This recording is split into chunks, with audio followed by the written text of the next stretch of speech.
apporter la joie. Partout où nous sommes, devons apporter la joie. Notre rôle, quand on dit le rôle de la femme dans la société, c'est notre comportement vis-à-vis de notre société. Quelle est la société? Qu'est-ce qu'est la société? C'est notre milieu de vie. Les femmes n'avaient pas droit à l'éducation, elles n'avaient pas droit au travail intellectuel, elles n'avaient pas droit à dire mot devant les hommes. Voilà comment la femme a été marginalisée. Elle est torturée par les mamans. Aimez-les. Ce sont les chairs de vos chairs, l'os de vos os.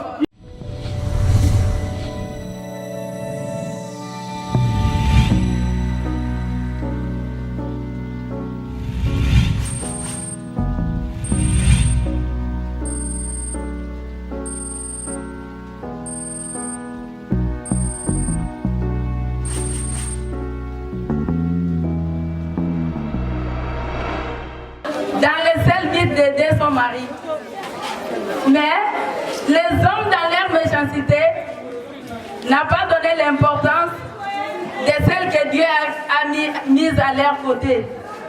C'est comme ça, jadis, les femmes n'avaient pas droit à l'éducation, elles n'avaient pas droit au travail intellectuel, elles n'avaient pas droit à dire mot devant les hommes. Voilà comment la femme a été marginalisée.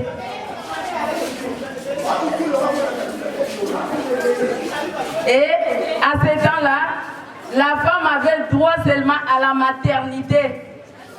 La femme ne devait rien faire, seulement mettre au monde. C'est ça le rôle qui a été attribué à la femme dans les anciens temps. Mais eux-mêmes les hommes se sont ligués. Ils se sont organisés, ils se sont dit non à la femme que nous avons abandonnée. Maintenant, nous allons les valoriser. C'est ainsi naîtra la journée internationale de la femme, là où eux-mêmes ont prôné l'égalité entre l'homme et la femme. Est-ce que nous sommes là? Nous sommes là? Est-ce que nous pouvons acclamer? Je vous dis que les hommes, ils ont cette autorité que Dieu les a léguée. Si elles ne se sont pas léguées, aujourd'hui nous ne devions pas avoir l'égalité que nous prenons aujourd'hui. Et nous allons maintenant parler de la violence. Nous allons voir qu'il y a deux sortes de violence.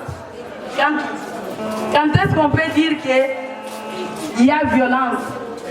La violence, c'est le fait que l'homme fait quelque chose sans le consentement de son partenaire. Et ici, nous allons d'abord parler de la violence faite à la femme au niveau conjugal. En tant que femme, il peut aussi être violé au niveau conjugal.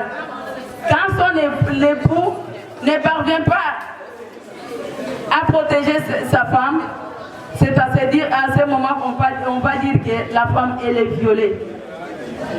Quand l'époux ne prend pas soin de son épouse en général, nous allons aussi dire que la femme est violée. Or, la Bible nous apprend que les désirs de la femme seront tournés vers l'homme. Et à part au niveau du foyer, nous allons aussi voir la violence sexuelle. Dans la violence sexuelle, on parle de la violence sexuelle quand c'est le fait que son partenaire force la personne sans son consentement à consommer les rapports sexuels.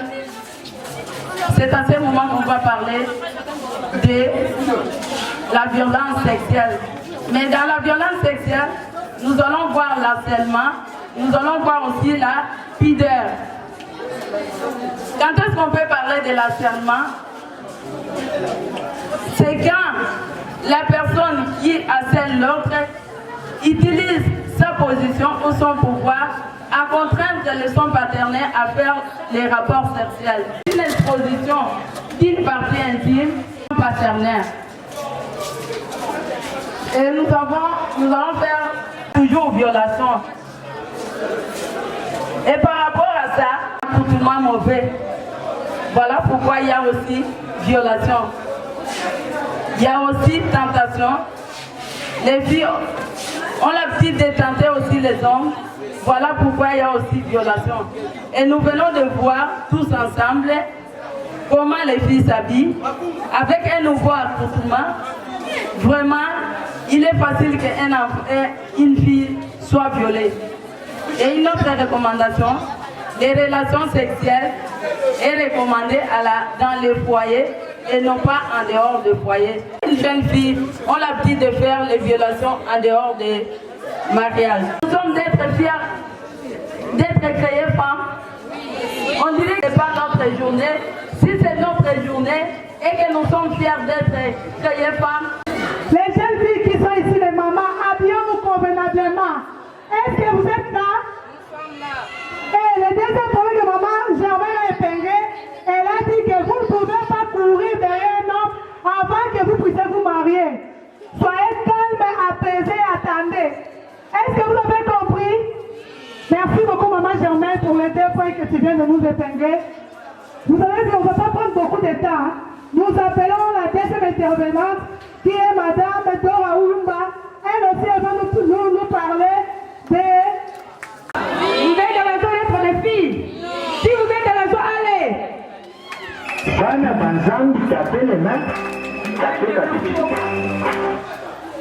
Mon sujet s'intitule le rôle de la femme dans la société. Parce que lorsque Dieu a créé la femme, Dieu n'avait pas laissé la femme dans la société comme ça pour ne rien faire. La femme a un rôle à jouer dans la société. C'est ce que nous allons parler au long de notre sujet. Maman Germaine a défini la femme, mais moi j'ai une autre définition par rapport à la femme. Je vais définir la femme de 2 façons. D'une façon positive et d'une façon négative. De la façon positive, je prends les lettres qui constituent le mot femme. Nous avons la lettre F, la lettre E et la lettre M. Maintenant, parmi ces lettres-là, F, je vois une qualité avec F, la force. Donc la femme est une force. La femme est une force tranquille. Peut-être que vous êtes là, vous êtes des forces. Applaudissez parce que vous êtes la force. Applaudissez pour vous-même. Nous sommes des forces. La femme est... Maintenant, dans l'autre côté négatif, F, fainéante. F, folle. Avec la lettre E, la femme est égoïste. Avec la lettre M, mendiante. Donc c'est pas cette femme-là que je parle aujourd'hui. Moi je parle de la femme du côté positif. Allez, applaudissez parce qu'il y a des femmes positives. Applaudissez. Vous êtes des femmes positives. Maintenant, quel est le rôle de cette femme-là positive dans la société? J'ai épinglé quelques rôles. C'est nombreux, mais j'ai épinglé quelques rôles. La femme est porteuse de la vie. La femme est porteuse de la joie, de l'amour. Même au commencement, quand Dieu a créé l'homme, Dieu a créé Adam. Adam était accompagné avec des animaux, mais Adam n'était pas content. Mais lorsque Dieu a créé la femme, d'ailleurs Adam a même composé des poèmes. Voici cette fois-ci, lorsque donc la femme a apporté la joie. Partout où nous sommes, devons apporter la joie. Notre rôle, quand on dit le rôle de la femme dans la société, c'est notre comportement vis-à-vis de notre société. Quelle est la société? Qu'est-ce qu'est la société? C'est notre milieu de vie. À l'école, au quartier, à l'église, à l'établissement, dans ta famille. C'est ça notre milieu de vie, c'est ça la société. Donc la femme doit bien se comporter dans la société. Donc elle doit donner la joie. Nous voyons parfois à la maison quand maman n'est pas là. Tous les enfants sont tristes. Maman n'est pas là, maman n'est pas là. Donc nous sommes des porteuses de joie. Si nous sommes des porteuses de joie, allez applaudissez pour vous-même, vous êtes des porteuses de joie. La femme est porteuse de joie. À part cela, la femme donne la victoire. Elle donne la victoire, elle donne des solutions aux problèmes. Ne soyons pas là seulement pour créer des problèmes et non trouver des solutions. Une femme est celle qui trouve des solutions aux problèmes. Il ne faut jamais nous tourmenter. Trouvons des solutions à notre problème. C'est ça notre rôle dans la société. Même quand il y a des problèmes au foyer, partout à l'église, la femme est là pour trouver des solutions aux problèmes. Et c'est quoi? Elle doit conseiller les autres. Une bonne conseillère. Et elle ne serait pas là pour donner de mauvais conseils aux enfants. Le rôle de la femme, c'est donner de bons conseil aux autres de la société. C'est ça le rôle de la femme. Après cela, la femme doit lutter contre les antivaleurs. Il y a plusieurs antivaleurs. L'impudicité, les mensonges, la haine, l'égoïsme, des dettes exagérées. Ce sont les antivaleurs. La femme est là pour lutter contre toutes les antivaleurs. Ne soyez pas là pour encourager les antivaleurs. Ce n'est pas ça notre rôle dans la société. Nous sommes là pour lutter contre les antivaleurs. Contre les antivaleurs.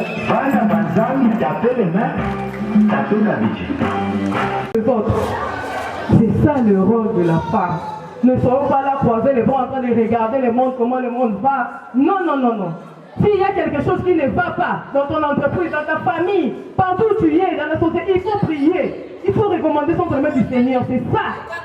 C'est ça le rôle de la femme. S'il y a des femmes intercesseurs ici, applaudissez pour vous des intercesseurs, applaudissez. Il faut intercéder même pour les femmes. À part cela, elle doit être pleine de grâce. Nos paroles doivent bénir les autres. N'ayant pas de mauvaises paroles envers les autres. Non, ce n'est pas bien. Elle doit aussi être prudente. La femme doit être prudente. Pour qu'elle ne moule. Hey, il y a quelqu'un qui ne veut. Tu es là. Toi, tu es en tout mon mouvement. Quand on t'appelle à gauche, tu es là. Non, non, non, non. Ce n'est pas ça. Une femme doit être statique. Elle ne peut pas être dynamique à tout moment. Quand elle est là. Non, non, non, non, ce n'est pas ça. Une femme doit avoir une position. Elle doit être statique. Dire non à quelque chose qui ne le plaît pas. Ce n'est pas être mouvementée, elle est comme ça en désordre, vous parlez. Elle doit aussi être respectueuse envers elle-même. Elle doit se respecter en tout et pour tout. Par rapport à son habillement, par rapport à sa façon de manger, par rapport à sa façon de se promener. Elle doit se respecter. C'est ça le rôle de la femme. Si tu ne te respectes pas, il n'y aura personne qui va te respecter. Les hommes là regardent, hein. Avoir aussi du respect pour les autres. Surtout c'est dans les derniers jours aussi, les gens ne respectent plus les autres. Et enfin, il faut avoir les fruits de l'esprit. Les fruits de l'esprit, je vous donne un devoir d'aller lire Galates 5:22. C'est ça les fruits de l'esprit. Lorsque vous vous comportez comme ça, Dieu va vous bénir. J'ai dit et je vous remercie. Les autres vont se demander pourquoi on a chanté, la sœur n'a pas dansé. Je ne pouvais pas danser parce que nous sommes au temps de carême. C'est le moment de pension avec notre Seigneur. Là, je ne pouvais pas danser. Si vous voulez voir comment est-ce que je loue l'Éternel, attendez-moi le 30 avril. Amen. Amen. Bon, je vais parler pour les femmes qui nous ont donné une bonne conduite à suivre jusqu'à la fin de nos vies. Je vais parler sur la reine Vasti et la reine Esther. Celle qui a la Bible ou bien celui qui a la Bible peut nous aider de lire très vite Esther 2, 17 à 18.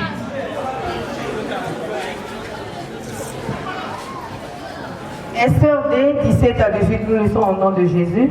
Amen. Le roi aima Esther plus que toutes les autres femmes. Et elle obtint grâce et faveur devant lui, plus que toutes les autres jeunes filles.